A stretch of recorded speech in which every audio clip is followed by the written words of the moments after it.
Last time, obviously, we got to speak to you at the media day back in March, and then, of course, you didn't get to fight. So what's it like second time around? Are you nervous that, the same thing will happen again? How are you feeling going into this weekend? Touch wood, I don't want to jinx it. I'm not worried that if anything's going to happen. Obviously Charles Rosa is a game opponent. He's been around for a very long time. I can't imagine anything's going to go wrong now. It's good to be here, and I can't wait to get it on Saturday night. And what was that like for you? Obviously, doing the whole run up, obviously fight camp, media day, everything, and then to have that fight taken away from you. How did that affect you? I won't lie, it was heartbreaking. Obviously, I put a lot of time and effort into that camp, and felt amazing, and obviously I'd already been out for a very long time anyway, so for the fight to get pulled the day before the weigh-ins, it did suck, but it's only made me more motivated now. I got to experience obviously fight week, and all the aggression that I've held maybe in that last one, I get to release it on Saturday night, so I'd hate to be Charles right now. And then when did you find out, from March, when did you next get your opponent? How long was that time in between? What was it? Probably a month after I was hearing rumours that they're coming back. So obviously straight away I said to my manager, that's it, I've got to be on obviously that London card. I'd like to think Dana's coming back just for me. But yeah, it was about a month after, I think, and then waiting to get matched. There was a couple of pullouts we've had. I won't mention names, but obviously I went up a weight category to 145, so I think it was a little bit of a struggle for the UFC to find someone for me. I'm glad Charles Rosa's accepted the fight. And like you said, you got Charles Rosa. What do you think of him as an opponent? He's a very good opponent, very game, perfect to welcome me in the 145 division. I think he's had about 12 fights in the UFC now. Wins and losses, hasn't really gone on a complete tear. But my coach and teammates, they've trained with him back in ATT, so I've got a good insight as to what to expect. And I'm looking forward to it. Watching his fights myself, you can see that he's a game opponent, and he comes to fight. So hopefully Saturday night he does that, and we can put on a show for the crowd. Nathaniel, besides the extra £10, what's gonna be the big difference in Nathaniel Wood on fight night at featherweight compared to what we've seen already at bantamweight? I think the speed difference, because obviously coming up a weight, I have put on some muscle, I have put on some size, and I'm feeling a lot more powerful and strong. Maybe not as quick as I would be at bantamweight, but I've still got that speed. So, I don't think the 145ers are going to be quicker than I am, and I'm still going to be walking in there pretty heavy. I think most people think I'm walking in at 145. I'm not. I still have a lot of weight to cut, but compared to normal, it's a lot easier. And obviously you wanted to fight in March, and it didn't happen, but has that extra time been of additional benefit to you in terms of getting yourself ready for a debut at 45? I think mindset wise it's just made me even more hungry. You take something away from someone it's almost been 2 years now. I'm eager, I'm very, very hungry, so I think that's definitely helped my mindset, and I don't need any more motivation than I do right now to go in there Saturday. It's I've been waiting 2 years, man. Do you know what I mean? It is weird, especially when all I know is fighting. That's my job. I don't do anything else. So being on the sidelines for so long, it's tough. But we're here now, and hopefully, the injuries, etc., that's just a distant memory. And I think probably geographically you live closer to the O2 than any other fighter on this card. So how much would it mean for you to walk out there in front of friends, family, local Londoners, get that win, get back in the win column, and just get back in the mix again? How much would that mean to you? It means everything to me. Obviously there's a lot of extra added pressure because I am the only London fighter on the roster, and I wasn't on that last one, but I rise to the pressure. I like it. So the benefit is I can sleep in my own bed at night. I don't have to stay at the hotel because I'm literally around the corner. And that crowd, I'm looking forward to it. I think it's going to be electric. Brilliant. Last one from me. You're one of a number of former Cage Warriors champions who are on this card. Just how much of a good grounding has that been, and preparation for you in terms of your UFC career, and how much of a benefit that has been for you?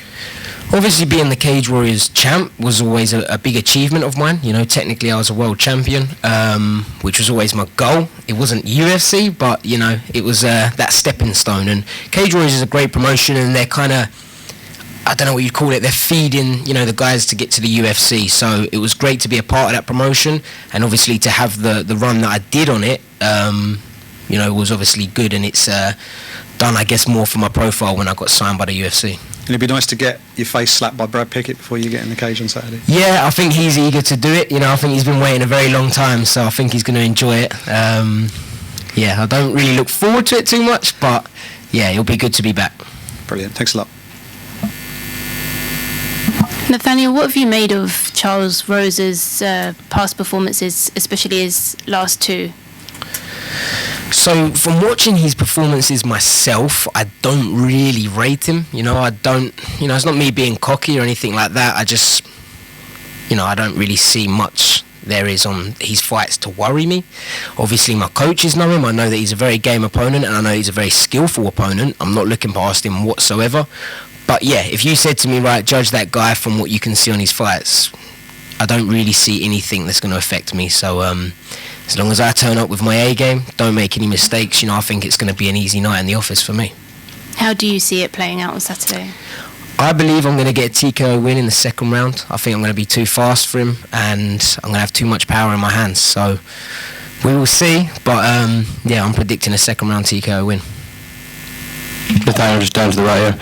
I believe, you know, not to jinx anything like you say, going back to the March event, it was actually like the day of the media day that you got the news. Do you remember where you exactly were when you were told? And obviously I think they were actually looking for a short notice replacement, but they couldn't find one. So do you remember kind of your first reaction to being told that you weren't going to fight? I think my first reaction was straight away, what can I get to eat? Because I was cutting weight, you know, I was in a bit of a state, and it's hard to think and function when you're cutting a lot of weight. You know, you've had no carbs in your system, you've been water loading, and this was on the Thursday, it got cancelled, I believe. So yeah, it was a weird feeling, because straight away, you know, it was like, okay, at least we know now what's going on, because it had been very up in the air them last couple of days. So it was a bit of a relief to get an actual answer, right, your fight's off, because until then, you know, it was, oh, what's going on, am I fighting this guy, am I fighting that guy, is someone going to sign it? But yeah, as soon as I got that bit of food in me and I actually was able to think clearly, I was gutted, man. You know, it was heartbreaking, but yeah, it is what it is. If I'm not mistaken, I think I saw a picture of you, some fans at Cage Warriors like on the Friday, and then, you know, that was such a good card, and the London was such a good card. Was it almost just like a bit gutting to be watching from the sidelines, but now you're here, you're like, you know, thank God I get to do it again? Yeah, it was really gutting, and obviously at the time I thought, right, the UFC aren't going to be coming back to London for a very long time. Obviously I wasn't to know that they're coming back a few months later, so as soon as I kind of heard that, you know, it was a little bit of a relief, because, you know, obviously in 2019 I made my UFC London debut, and it was probably the best experience of my life. So to have that kind of taken away and think, you know, it's going to be a while again till we can do it again, that sucked. So yeah, as soon as I heard they were coming back in July, you know, that was a good feeling, and yeah, I'm looking forward to it. And finally from me, obviously, you know, you got Rosa this weekend, it's a featherweight fight, and bantamweight is your home. I'm interested, obviously, because you're not fought in almost 2 years now. One person who's actually looking for his retirement fight is Frankie. He wants a MSG in November. Have you ever, obviously everyone knows Frankie, you kind of have a fight that you'd want, but obviously you want to get this one out of the way first, and what are your thoughts on Frankie and obviously him calling it quits, and I'm guessing you want that fight? Is he fighting at 145? I believe it might be bantamweight. I'm not sure on the weight class, okay. Obviously. Now you're kind of jumping between the two, I guess either weight for you would be ideal, no? Yeah, I think where I've been out for so long, where my body's been able to grow, I don't know if I would even make 135, really. You know, it's getting tough, and especially now that I've gone up a weight class, I've been able to actually feed my muscles and grow as an athlete. But Frankie Edgar, what a legend, man. You know, if I could fight him at 135, hell yeah, you know, 100%. If I could make the 135, but yeah, if he decides that he wanted to go at 145, I'm not a big featherweight, so, you know, that would be amazing. Awesome, thank you. Nathaniel, just wanted to ask, what's the mental side of things like when you suffer that many setbacks and a huge period of inactivity? How do you deal with that as a fighter, I know we spoke to Paul Craig before, he said it's a very lonely place. Would you echo that? Yeah, it's tough. You know, luckily where the majority of my injuries have been on my hand, I've still been able to train. You know, it wasn't like an ACL tear where you can't even go for a jog. You know, I was still able to work around it. I had a cast on my hand, but I was still able to go and kick, jabs, use elbows, etc. So luckily that's kept me sane, because otherwise I don't know what I would do. And it's a lonely place when you train full time for a living, and if your friends work normal jobs, you know, your missus works a normal job, it can be very lonely just sitting at home all day. But I did go and get myself a dog. I got a Belgian Shepherd, so he keeps me busy, keeps me sane, and gives me plenty to do. And do you sympathise with what Darren Till's going through at the moment as well? He says he's going through his Tyson Fury stage, similar to what you've been going through inactivity-wise and niggling injuries. I mean, do you sympathise with that, and do you hate to see a fighter go through that?